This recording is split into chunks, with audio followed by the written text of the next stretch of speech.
Olá pessoal, tudo bem? Então, dando sequência ao estudo dos guias de onda, agora sim a gente vai fazer a análise do guia de onda retangular de maneira a obter os modos de propagação.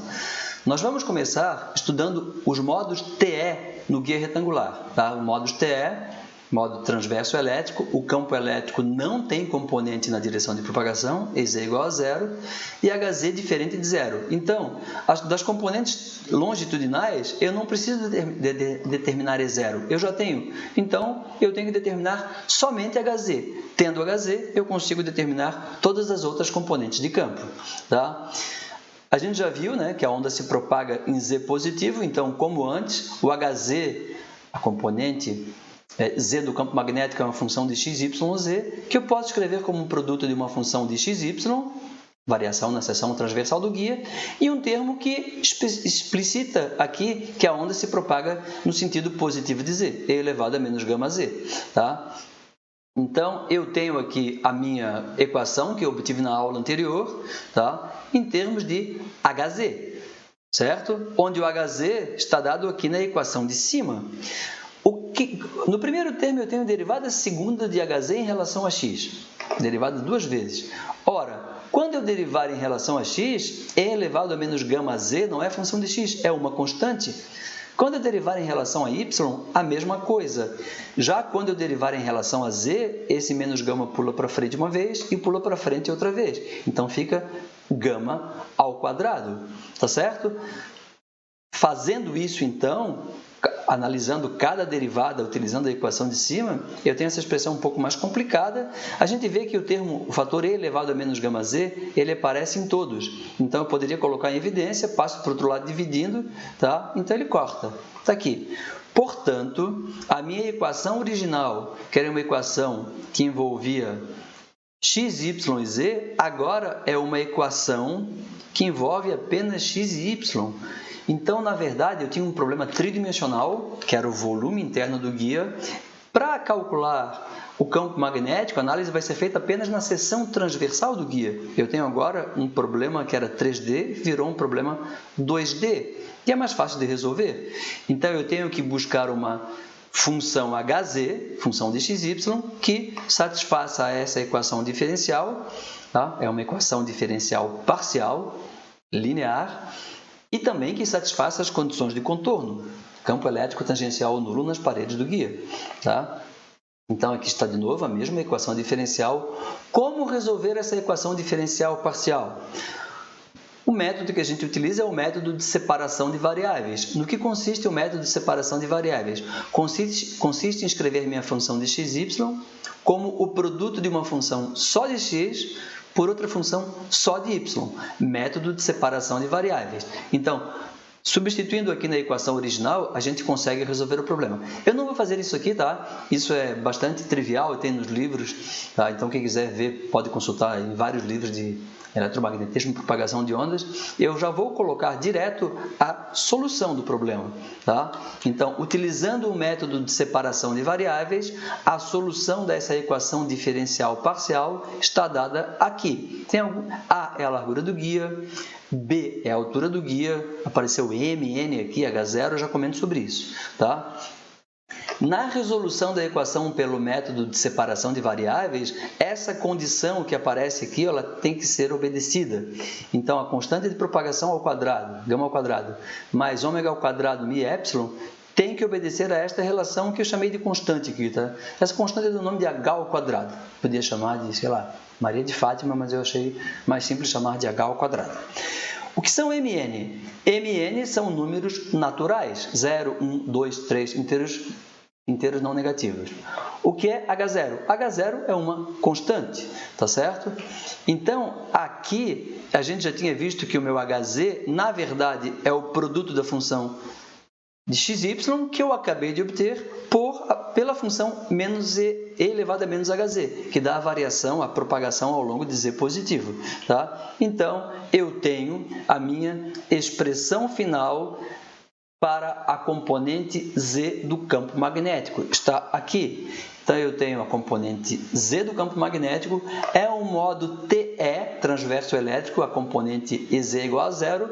Tendo as componentes longitudinais, aplicando essas 4 equações que eu já mostrei anteriormente, eu consigo obter todas as componentes dos campos correspondentes ao modo TE. Como então aqui? EZ igual a zero, todos esses termos se anulam. Aqui tem DHZ, DY. Quando eu derivar isso aqui em relação a Y, o único termo que vai ser derivado é o cosseno de NPYB. O resto é constante. Então, fazendo aqui, só um trabalho de derivada simples, tá? Só derivar, não é complicado, tá? Eu obtenho então, finalmente, todas as componentes de campo correspondentes ao modo TE num guia retangular. Aqui está o meu guia retangular, sem perdas, condutor perfeito, dielétrico perfeito, altura B, largura A, e aqui eu tenho então todas as componentes. São expressões relativamente complicadas, tá? Mas o mais interessante é poder interpretar essas equações e saber o que elas significam. Tá? Como eu tenho componentes de campo, eu posso desenhar as configurações do campo. Claramente, Mn aqui, para diferentes valores de Mn, essas funções cosseno e seno vão ter diferentes configurações. Logo, Mn definem os diferentes modos de propagação. Tá? Então, cada par Mn define os diversos modos de propagação, os quais possuem diferentes configurações especiais dos campos. Quais os valores que Mn pode assumir? Eu falei que eram valores, números naturais, 0, 1, 2, 3. Será que eu posso ter TE 0, 0? Se eu colocar M igual a 0 e N igual a 0, vamos ver o campo elétrico aqui. EZ já é 0. EX, tenho seno de N igual a 0, seno de 0 a 0. EY, eu tenho seno de M igual a 0, 0, 0. Então, se eu utilizar M igual a 0 e N igual a 0 simultaneamente, eu vou anular todas as componentes de campo elétrico. Também essas componentes de campo magnético, tá? Logo, não tem onda nenhuma. Então, o modo TE 0, 0, ele não é possível. Antes de falar de continuar a análise, vamos analisar. A gente não resolveu a equação diferencial. A gente apresentou a solução diretamente. Tá? Nós não resolvemos a EDP. Então, nós vamos pelo menos verificar se a solução obtida obedece às condições de contorno. Então, aqui eu coloquei o campo HY. EY, tá? EY, aqui é o campo elétrico na direção Y.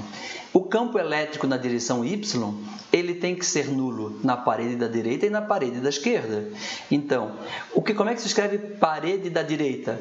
Parede da direita é x igual a 0. Então, EY tem que ser igual a 0 quando x for igual a 0. Seno de 0 é 0. Correto. Tem que ser 0 também na parede da esquerda. Parede da esquerda é x igual a A. Então, EY tem que ser igual a 0 quando x for igual a A. Se x for igual a A, eu tenho seno de MP. MP, M é inteiro, seno é nulo. Então, as condições para EY, condições de contorno, estão sendo obedecidas. E para EX, aqui está EX. EX tem que ser igual a 0 na parede inferior, y igual a 0, e na parede superior, y igual a b. Então, vamos na equação de EX. Para y igual a 0, eu tenho seno de 0, é 0, correto? Para y igual a b, eu tenho seno de NP. Seno de NP também é 0. Então, correto. Obedeceu às condições de contorno para EY, para EX e para EZ nem precisa verificar, porque EZ é 0 não só nas paredes metálicas, mas em qualquer lugar. Tá certo? Aqui está o EZ, ele é 0 em todo o domínio de cálculo, na verdade. Tá? Como eu tinha dito anteriormente, o modo TE00, ele não existe. Na verdade, ele não existe, ele leva todas as componentes de campo aqui iguais a 0, tá? Ele não existe porque, na verdade, ele não obedece às condições de contorno. Então, modos que não obedecem às condições de contorno não são modos permitidos, são modos que não existem. No caso do modo TE, dos modos TE, o único modo proibido, o modo não permitido, é o modo TE00. Qualquer outra combinação dos índices que não seja 0 e 0 índices positivos, tá? O 0, 0, 1, 10, 2, 1, 37, 22, o que eu quiser, eu tenho configurações possíveis. O que são esses modos, esses M e N, na verdade? Tá? Então, vamos interpretar o significado de M e N. Então, eu vou pegar aqui a função seno de M πx sobre A. É uma função e eu vou desenhar gráficos dessa função. Então, eu desenhei o gráfico, o x está para a esquerda, tá? Para ser coerente com a minha figura do guia.